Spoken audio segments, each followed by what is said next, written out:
Hi everyone, आइए इस questions को हम सोल्व करते हैं। क्वेश्चन क्या है, दिए गए चित्र में ए और बी के बीच तुल्य धारिता क्या होगी। यहाँ से ए से बी के बीच आपको तुल्य धारिता ज्ञात करनी है। यहाँ पे आपको तीन संधारित्र दिया हुआ है, 6 माइक्रोफैराड, 6 माइक्रोफैराड और 6 माइक्रोफैराड। ठीक है, तो तीन संधारित्र आपको दिया हुआ है। ठीक है, तो ए से बी आपको क्या करना है, इसका तुल्य धारिता ज्ञात करना है। ठीक है, तो हम यहाँ क्या करते हैं, इसे मान लेते हैं C1 संधारित्र है, ये C2 संधारित्र है और ये C3 संधारित्र है, ये मैंने मान लिया। ठीक है, तो अब यहाँ पे देखा जाए तो यहाँ पे हम लिखेंगे चूंकि, देखिए ऑब्जेक्टिव में रहेगा तो चूंकि की आपको करने की जरूरत नहीं है, आप डायरेक्टली बनाओगे सिर्फ रूल कॉन्सेप्ट समझते हुए। ठीक है, लेकिन सब्जेक्टिव में 2 नंबर का रहेगा तब तो आपको इतना काम करना पड़ेगा ना। तो आप यहाँ पे लिखोगे चूंकि C1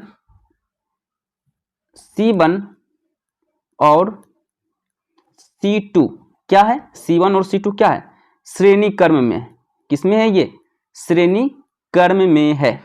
ओके, श्रेणी क्रम में है, जैसा कि आप देख पा रहे हैं एक ही लाइन में है, यानी कि श्रेणी क्रम में। ठीक है, तो श्रेणी क्रम में के लिए क्या फॉर्मूला होता है, मान लेते हैं कि श्रेणी क्रम में इनको और इनको जो है अप्लाई करने पर, श्रेणी क्रम में अप्लाई करने पर हमें जो संधारित्र मिलेगा वो मान लेते हैं C' मिलेगा।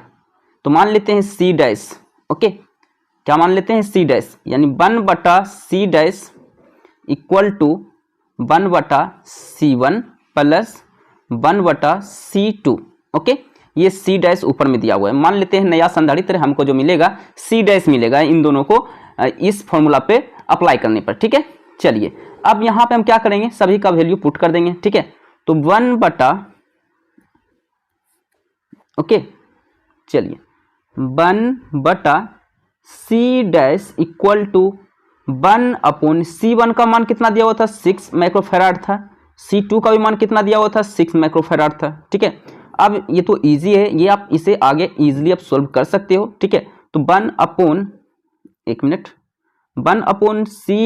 इक्वल टू 6 का एलसीएम 6 आ जाएगा, ऊपर 1 + 1 हो जाएगा। ठीक है, यानी कि ये आपका क्या हो जाएगा, 1/C' इक्वल टू 2/6। ओके, आप क्या करो, इससे आगे सोल्व कर लो। आगे सोल्व कैसे करते हैं, आप चाहो तो इसे क्रॉस मल्टीप्लाई करके भी कर सकते थे, या फिर डायरेक्टली हम करेंगे यहाँ पे।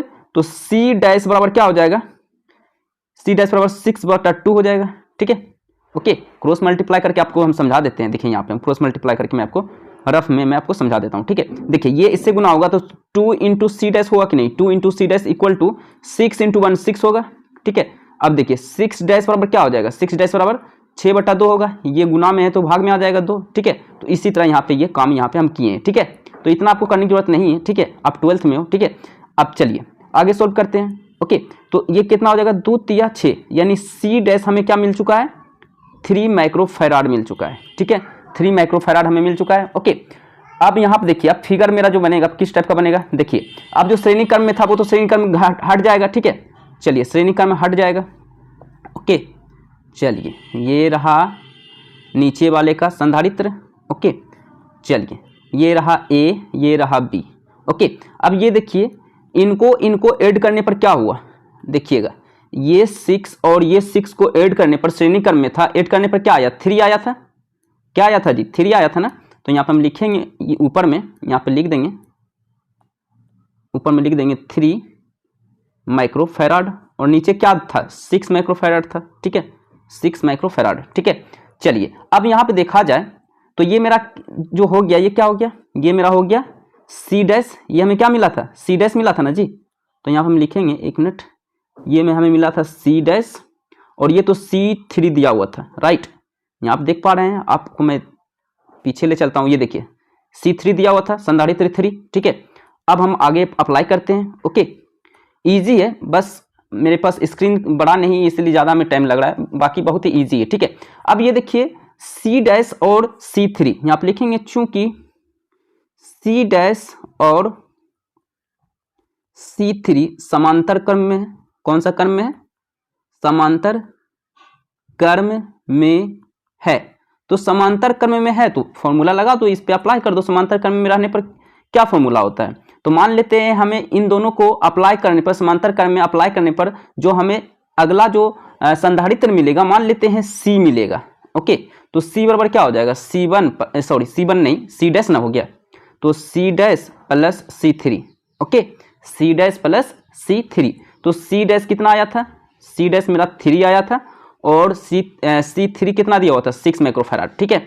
तो इस तरह इसे हम ऐड करेंगे तो आ जाएगा 9 माइक्रोफैराड, ओके, और यही आपका फाइनल क्या हो गया, आंसर हो गया 9 माइक्रोफैराड, ओके। तो आप इजीली आप देख सकते हो, कोई खास इसमें आपको ज़्यादा कॉन्सेप्ट अप्लाई नहीं करना था, बस बहुत ही इजी था, ओके। ये तो ऑब्जेक्टिव क्वेश्चंस में पूछा हुआ था, ओके।